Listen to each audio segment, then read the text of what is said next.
El Señor esté con ustedes. Bienvenidos a esta 11ª entrega de nuestra antropología teológica fundamental.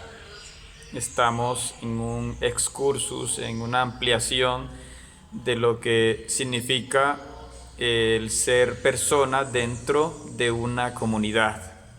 Y estábamos viendo cómo cuando nace el mundo cristiano, nace en un contexto donde hay tres grandes culturas. Tenemos allí Grecia, Israel y Roma. Y dentro de ellas va a tomar el cristianismo algunos detalles muy interesantes, pero el cristianismo tiene como centralidad a Cristo, por supuesto. Y Cristo es el principio y el fin, el alfa y la omega. Significa que Cristo es la revelación completa de Dios, y por eso nuestra fe cristiana tiene unos misterios de fe, como los que rezamos en el Santo Rosario, ¿no? Esos misterios son la creación, la encarnación, la Eucaristía, la Trinidad, la redención, Pentecostés, Parusía o segunda venida.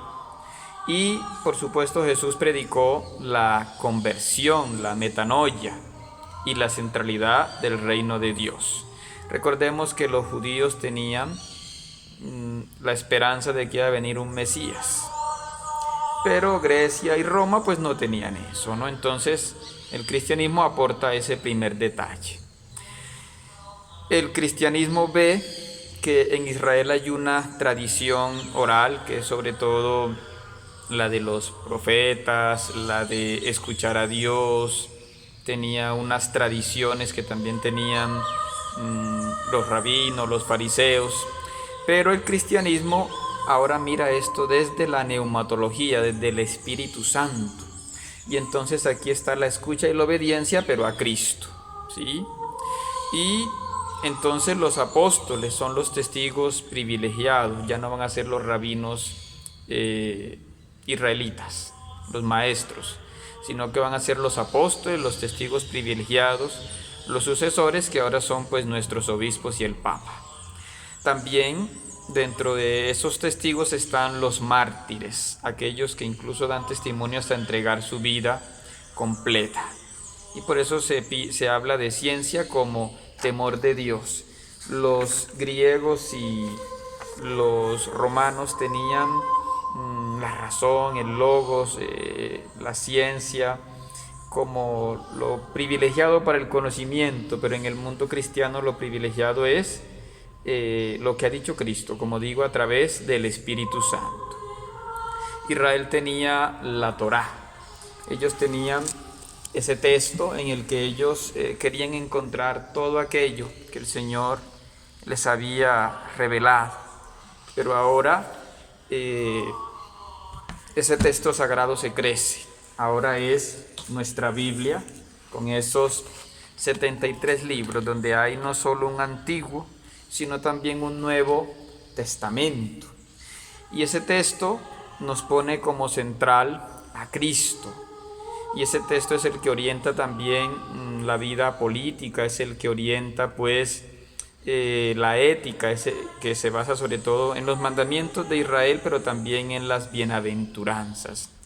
Y nos pides ir por el mundo entero, e incluso habla del perdón a los enemigos. Recordemos que Israel hablaba de pueblo de Dios y la iglesia también entiende eso, pero para ellos era un poquito restringido, era solamente Israel, era solamente una etnia. Israel era un poco etnocentrista, sí, pero el mundo romano, el mundo griego, era un poco más amplio. Entonces Jesús nos pide predicarle a todas las naciones, y por eso nuestra iglesia es católica, es decir, universal. La iglesia entonces ya no se va a identificar con un solo pueblo, sino que se va a identificar pues con la predicación a todo mundo.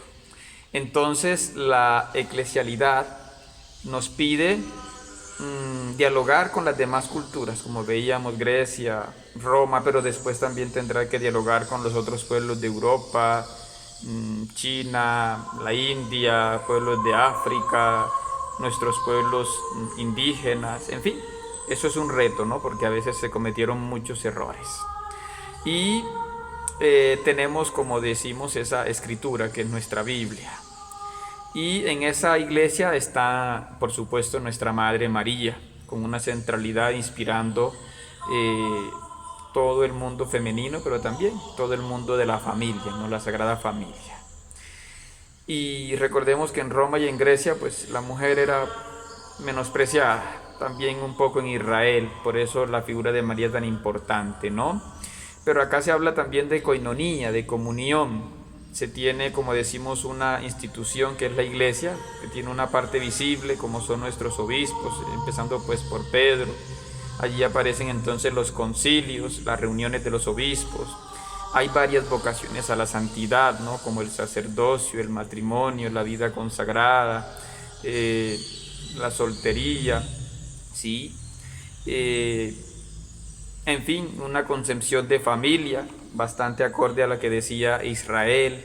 Se habla de la hospitalidad universal, se cambia el sábado judío por el domingo y se rechaza el cisma y la herejía, ¿no? Que va contra la iglesia, contra la eclesialidad.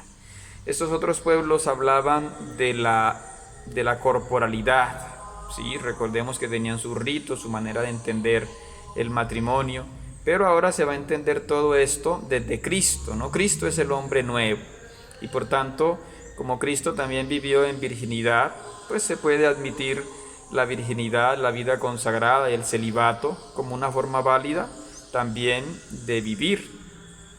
Y se tiene una nueva manera del sacerdocio. Recordemos que entre los romanos y los griegos no era importante el sacerdote. En Israel sí, pero era restringido a una sola clase, a una sola familia, que era la de los levitas, ¿no? Y el sacerdocio ahora se va a entender como una vocación. El matrimonio, en fin, se va a entender como una celebración de fe. Ahora las dietas no van a ser signo de separación entre lo puro y lo impuro como había en Israel, sino que no. Dice Pablo, no te haga pecar la comida, ¿no? La muerte ahora se va a ver con optimismo. Hay una escatología, se piensa que somos redimidos, o se sabe que somos redimidos y por lo tanto la muerte no se ve con miedo como se veía incluso en Grecia, en Roma y un poco en Israel, ¿no? Las otras culturas hablaban del trabajo y sobre todo era el trabajo material, porque para ellos la filosofía era importante, pero no lo consideraban un trabajo, porque el trabajo era la labor, como decían los romanos, era sobre todo la parte de los esclavos. En cambio, como Jesucristo trabajó durante al menos 30 años con su familia, el trabajo ahora se entiende como una búsqueda del bien común y por supuesto está el servicio de los más pobres, es una transformación de la naturaleza, es una oportunidad de diaconía, o sea, de servicio. La economía no va a ser acumulativa ni consumista y se pide un comercio que sea ético, ¿no? Se tiene la sabiduría. Los otros pueblos pensaban que la sabiduría era saber muchas cosas, era conocer mucha filosofía y sobre todo era reservado para una élite. No, ahora la sabiduría es para todo, expresado en la música, en las artes plásticas, en fin, en todas esas cosas, pero desde Cristo, ¿no? Se habla de Israel, una fe que era monoteísta, pero ahora es una fe trinitaria, como Jesús ha revelado ese misterio de la Santísima Trinidad, sobre todo a través del misterio pascual. Entonces se nos pide evangelizar y se nos dice que ese culto que se le da a Dios no está restringido a un templo, ¿no? Se toman incluso de los romanos ese templo, más bien era un lugar de reunión, las basílicas que eran grandes para que cupiera allí la gente, mientras que las sinagogas de Israel eran más pequeñas y se privilegiaba el templo de Jerusalén, pero ahora no hay un templo privilegiado, ¿no? Sino que todas las iglesias son lugares también para adorar al Dios uno y trino. se tiene ahora una liturgia con base pues en los textos de la misa, tiempos litúrgicos, el Adviento, la Cuaresma, la Pascua, el tiempo ordinario, en fin, se organiza, ¿no? A través para santificar el año. Se tienen la liturgia de las horas, oraciones en la mañana, en la tarde, en la noche para santificar el día. Se tienen unas prácticas piadosas, ¿no? Como conocemos nuestro Santo Rosario, nuestras oraciones, la Divina Misericordia, en fin.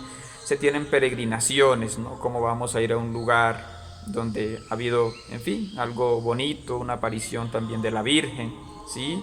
Se rechaza, por supuesto, la magia, la astrología, la idolatría, como lo hacían los israelitas, ¿no?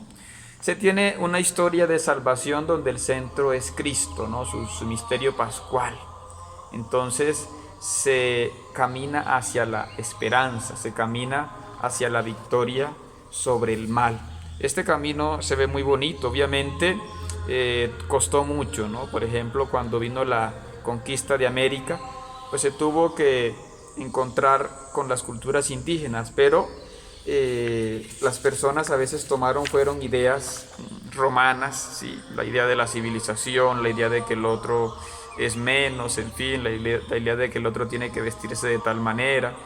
Algunos intentaron pues una evangelización muy profunda, tomaron cosas buenas que tenían los indígenas, por ejemplo, los incas tenían un profeta que llamaban Viracocha, los muiscas tenían a Bochica, los guaraníes tenían a Paisumé, los olmecas tenían a Quetzalcóatl, y los misioneros decían, pues ese misionero, ese profeta, es muy parecido a lo que hizo Tomás, que se fue a los lugares más lejanos de la India, y de pronto es el mismo que ustedes han conocido. Fue una manera de evangelizar, obviamente se cometieron errores, pero donde llegó el cristianismo pues fue combatiendo la prostitución, la corrupción, la falta de educación, en fin, fue llevando esa humanización. Entonces, qué bueno agradecerle a Dios que nos ha permitido vivir esta fe cristiana que cada día nos pide ser más fieles a Cristo, que nos ha encargado llevar el Evangelio a todas las naciones.